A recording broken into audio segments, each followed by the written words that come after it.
Kia ora. This is my presentation by Lindsay, Lerat.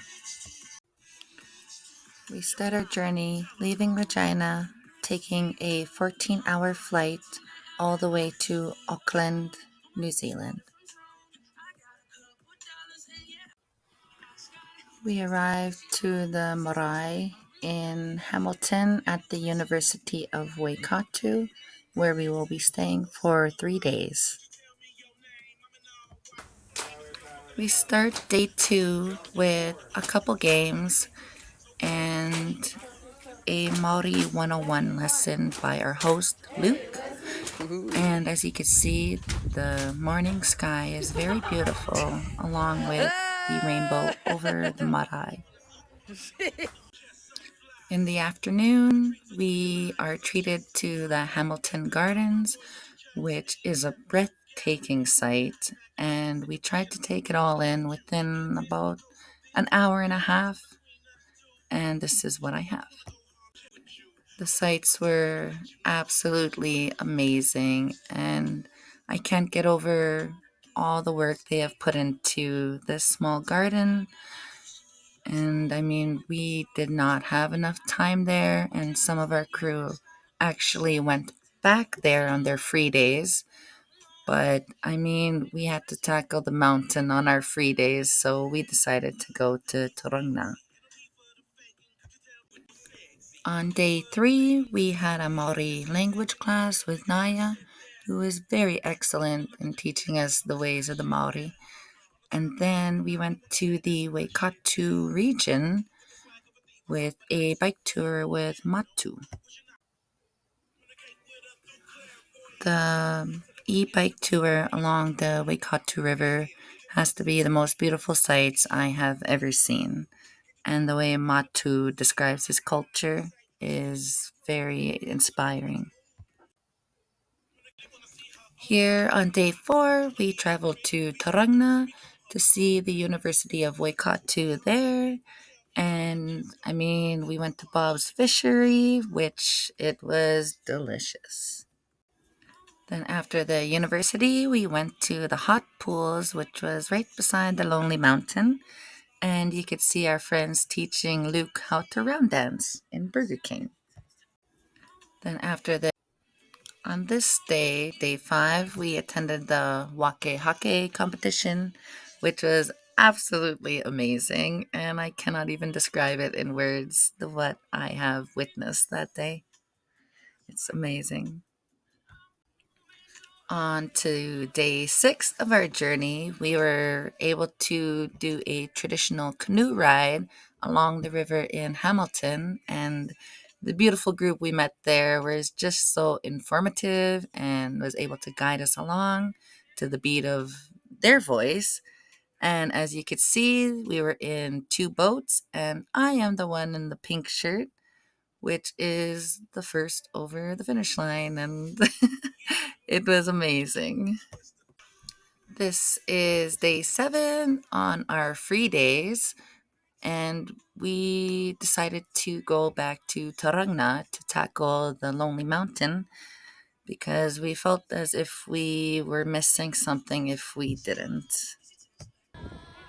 This evening, after the climb on the mountain, has to be the most fulfilling day. And I mean, this is nothing like anything I've ever experienced. The stories we shared, the new whānau we made, and you could see in the where the arrows are pointed, you could see the spirits were on the beach with us that day. On day 8, we were taken to a local spring pool where there were waterfalls, there were sea, and then we had to say goodbye to our new whānau, which was sad.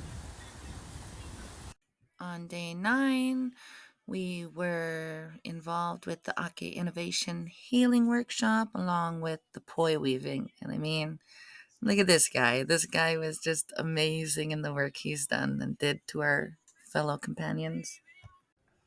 Here on day 10, we visited the traditional Maori art school where we were able to see one of the live kiwi birds that they keep for breeding, and those guys are pretty mid-sized, like they're pretty big.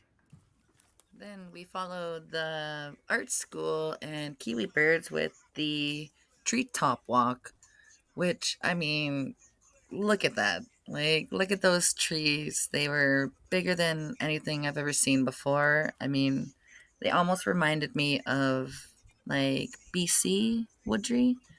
And I mean, it was unexplainable the connection you feel with the earth and nature when you're going through the walks. And we did not get lost, so that was good. On day 11, we met with these absolutely wonderful children whom I cannot get out of my head. These Peach Grove children are just the most bright, most in tune with their culture, and has inspired me to actually build something similar for our children back here at home. I mean, look at the proudness that they display, and through the Maori traditional games to the wakehake that they showed us. It's just amazing. I am baffled with these children. Later on that evening, we were at Flax Tattoo, where we shut down the shop way beyond hours. And I mean, look at that work.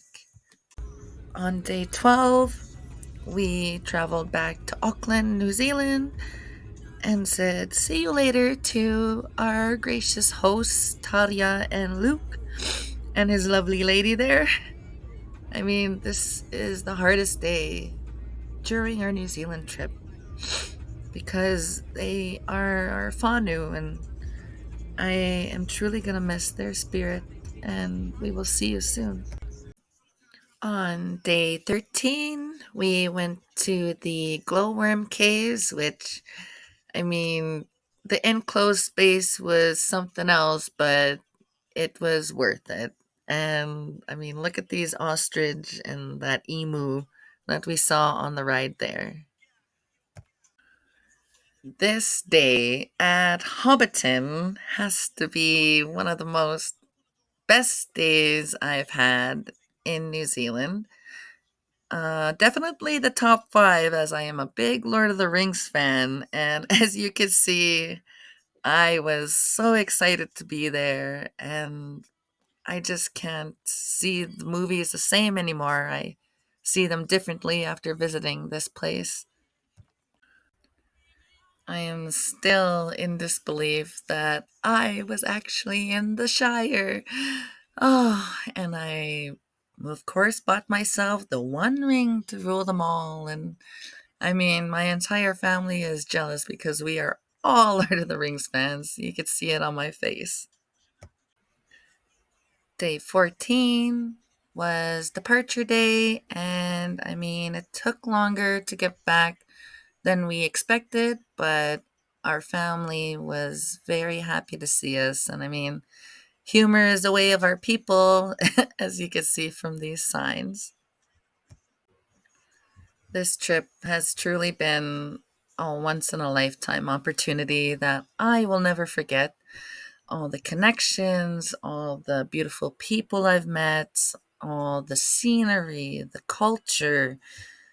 Oh my goodness, I could go on and on for days about how New Zealand has changed me and has made me a better person than what I was. I will never, ever forget this experience. And I mean, the closeness that our classmates have made. We've bonded further than what we could have expected just being classmates. So, I mean, thank you, SIT. You've pulled out all the strings and made this little Lord of the Rings girl very, very happy. My heart is definitely on the island, and I will be back as soon as I can. Kia ora, and thank you for listening to my story.